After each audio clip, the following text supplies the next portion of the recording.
शुक्र मनाओ, आजकल पूरा हिंदुस्तान वाईफाई हो गया है, वरना इस वक्त तक तो तुम्हारा थैंक यू गणेश जूस बन गया होता। सॉरी माता जी, ये आजकल के बच्चे ना। तो आप लोगों ने इटर्न्स का टीज़र ट्रेलर देख ही लिया होगा। तो उस टीज़र ट्रेलर में एक सीन था, जैसे कि आप लोग स्क्रीन पे देख रहे हो। तो ये सीन देखकर बहुत लोग ये कह रहे थे कि इकारिस एंड सैसी की शादी में टोनी स्टार गए थे। तो आप लोगों को पता है कि स्पाइडरमैन होमकमिंग में ये सीन में, यानी कि जैसे कि आप लोग स्क्रीन पे देख रहे हो, ये सीन में हमें टोनी स्टार दिखते हैं। तो इनको देख के ऐसा लगता है कि एक वेडिंग अटेंड कर रहे थे। तो मैं आप लोगों को बता दूं कि बहुत सारे मतलब इंस्टाग्राम पेजेस और ट्विटर पेजेस, मतलब सोशल मीडिया पर बात ये चालू है कि टोनी स्टार्क ने अटेंड किया था इकारिस एंड सेर्सी की शादी। तो ये देखकर मैं बहुत हंसा, यानी कि क्या सेंस बन रहा है, कुछ सेंस नहीं बन रहा है। कनेक्ट करना चाहिए, लेकिन इतना भी नहीं कनेक्ट करना चाहिए कि उसका मतलब ही ना बने। कुछ भी चीज़ को कनेक्ट करने से क्या होता है। और यही नहीं, मज़े की बात ये है कि बहुत से लोग इसे सच मान रहे हैं, यानी कि इंस्टाग्राम पे मुझे इतने लोगों ने मतलब पोस्ट सेंड किया इधर उधर का कि टोनी स्टार्क गए थे इटर्न्स की शादी में। अरे यार, मजाक है क्या। आप लोगों को मैं वीडियो में आगे पॉइंट्स बताता हूँ, तो आप लोग ध्यान से सुनना। हम फैक्ट्स पे बात करेंगे, ऐसा अंधाधुंध नहीं। मतलब कनेक्ट करना चाहिए, सच्ची बोल रहा हूँ, लेकिन इतना भी नहीं कनेक्ट करना चाहिए। कल को मतलब कुछ भी कोई भी मतलब निकालेगा, फिर मालूम है एमसीयू में कनेक्ट होता है, लेकिन इतना भी मत कर दो। वैसे कोई नहीं, अभी मैं मेरे पॉइंट के बारे में बात करता हूँ, यानी कि जो मैंने पॉइंट्स लिखे हैं। तो सबसे पहली बात, मुझे आप लोग ये बताओ कि किसने कहा है इकारिस एंड सेर्सी की शादी हुई है। ज़रूरी नहीं कि हार पहना है तो शादी हो गया हो। मेरे भाई की भी शादी थी, मैंने भी हार पहना था। तो मेरे सामने कोई लेडी ऐसी मजाक मस्ती में हार पहन ले, जो कि मेरी फ्रेंड हो, साथ में खड़ी हो, तो उसका मतलब ये नहीं कि हम दोनों की शादी हुई हो।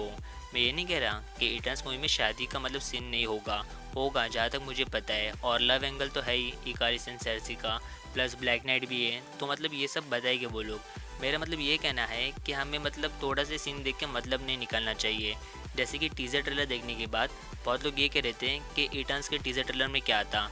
तो देखो, ये बार मैंने वीडियो इसलिए नहीं बनाया क्योंकि जो ट्रेलर था उसको देख के मुझे चिल वाइब आई। मतलब एक बूस्ट नहीं हुआ, मैं ऐसा देख के एकदम एक्साइटेड होते ना, वो नहीं हुआ।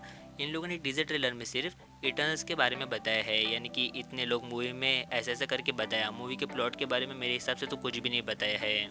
तो मुझे उम्मीद है कि आप लोग समझ गए होंगे कि मैं क्या कह रहा था। तो वेट करो मेन ट्रेलर का, उसमें मूवी के प्लॉट के बारे में बताएंगे और भी चीज़ बताएंगे।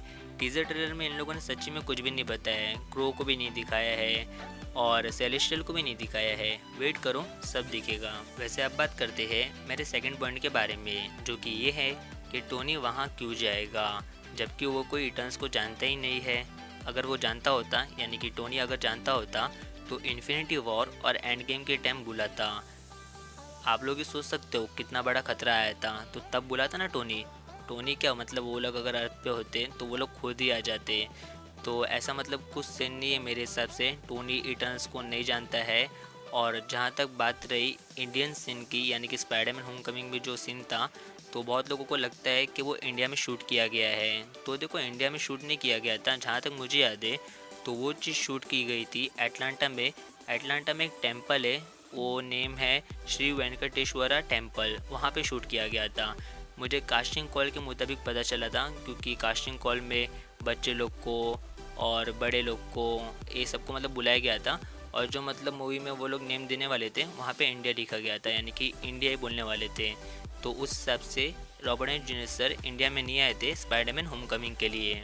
वैसे ये मैंने ऐसे ही बता दिया कि आरडीजे सर इंडिया में नहीं आए थे, असली में नहीं आए थे। अभी मुझे नहीं पता कि किसको पता था या नहीं पता, लेकिन ये मतलब मैंने बता दिया आप लोगों को। उम्मीद है जिसको नहीं पता होगा उनको पता चल गया होगा। और इसी के साथ मैं आप लोगों को ये भी बता दूँ कि एमसीयू मतलब एक बिज़नेस ही कर रहा है, तो वो उनको मतलब ऑडियंस चाहिए, तो इंडियन ऑडियंस भी चाहिए। तो उनको इम्प्रेस करने के लिए वहाँ पे एक सीन डाला था उन्होंने, और इटर्न्स में ये सीन है।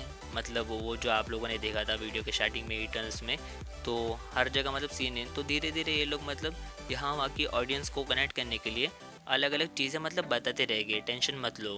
वैसे अब बात करते हैं कि टोनी स्पाइडरमैन होमकमिंग में क्या कर रहा था। यानी कि मूवी में कहा गया था कि वो इंडिया के सीने पर इंडिया का नहीं था, वो तो मूवी में तो मतलब कहना ही पड़ेगा। तो देखो, ऐसा हो सकता है कि इंडिया में टोनी की दोस्त की शादी हो।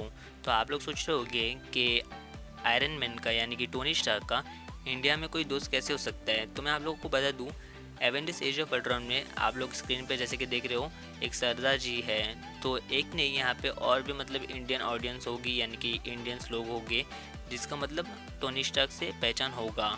और आप लोग ये मत भूलो कि टोनी स्टार्क एक बिजनेसमैन है, तो उसका वर्ल्ड वाइड में बहुत सारा पहचान होगा। मतलब आप लोगों ने तो मूवी देखा है, बताने की ज़रूरत नहीं है। तो टोनी स्टार्क जो नेम है वो वर्ल्ड वाइड बहुत ज़्यादा फेमस होगा, प्लस वो आयरन मैन है, बिजनेसमैन है, तो उनके मतलब बहुत सारे फैंस हो गए। तो ऐसा हो सकता है कि वो किसी अपने दोस्त की शादी में गए हो, या फिर ऐसा भी हो सकता है कि टोनी स्टार्क स्पाइडरमैन होमकमिंग में ढूंढने आए हो हल्क को, और वो एक वेडिंग में ऐसे ही चले गए हो, ऐसा भी हो सकता है। आप लोगों को पता है कि एज ऑफ अल्ट्रॉन के बाद हल्क गायब था, तो टोनी स्टार्क ढूंढने के लिए आए होंगे कलकत्ता। वैसे शायद मूवी में परफेक्ट तरीके से बताया नहीं गया है कि वो कहाँ का सीन था, तो हो सकता है ऐसा, मतलब पॉसिबिलिटी बहुत सारी है। लेकिन मैं इतना कह सकता हूँ कि टोनी स्टार्क का इटर्नल से कुछ कनेक्शन नहीं है कि वो मैरिज में गए थे। मुझे नहीं लगता है, कुछ और कनेक्शन हो सकता है, लेकिन टोनी स्टार्क मैरिज में गए थे ये मुझे नहीं लग रहा है। वैसे इस चीज़ को मना करने के लिए मेरे पास बहुत बड़ा रीज़न है, शायद आप लोग भी मानोगे।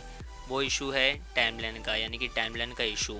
अगर इकारिस एंड सेल्सी की शादी हुई भी है, मेरे हिसाब से तो होगी, क्योंकि जब मतलब शूट वगैरह चालू था तब मुझे पता चला था कि एक वेडिंग सीन होगा। बाकी देखते हैं मूवी में। तो अगर इकारिस एंड सेल्सी की शादी हुई भी है तो वो अभी के टाइमलाइन में थोड़ी हुई होगी, यानी कि वो बहुत बहुत बहुत पहले के टाइमलाइन में हुई होगी। और हाँ, ये टाइमलाइन को लेके मैं फुल कंफर्म हूँ कि ये टाइमलाइन में इकारिस एंड सेल्सी की शादी नहीं हुई होगी। बाकी देखो मूवी में वो लोग क्या बताते हैं। और जैसे कि मैंने कहा, टोनी स्टार्क मैरिज में गए नहीं होंगे। यार पता नहीं किसने ये पोस्ट पहले बनाया है, एक बार मिल जाए ये पोस्ट बनाने वाला, यानी कि सबसे पहले जिसने बनाया है वो एक बार मिल जाए यार। मैं देखना चाहता हूँ इतना दिमाग कैसे लगाया गया है। वैसे उम्मीद है आप लोग समझ गए होंगे। आप लोगों के पास कुछ विज़न हो तो मुझे बता सकते हो कमेंट सेक्शन में। बाकी अभी भी जो लोग सोच रहे हैं कि टोनी स्टार्क वेडिंग में गए होंगे इकारिस एंड सेल्सी के, वो सोच सकते हैं, सोच पे कोई मतलब रोक नहीं है। आप लोग मुझे कमेंट करके बताओ कि आप लोग क्या लगता है। बाकी मैंने मेरे ओपिनियंस पॉइंट सब बता दिए हैं। तो उम्मीद है आप लोगों को ये वीडियो अच्छी लगी होगी, तो इस वीडियो को लाइक करो, और कोई न्यू बंदा है बंदी है वो चैनल को शेयर और सब्सक्राइब करो। तो मैं मिलता हूँ वैसे किसी नेक्स्ट वीडियो में। टिल देन चैनल को शेयर करो। एमसी मास्टर, मालूम है ना, नहीं मालूम है तो सुन।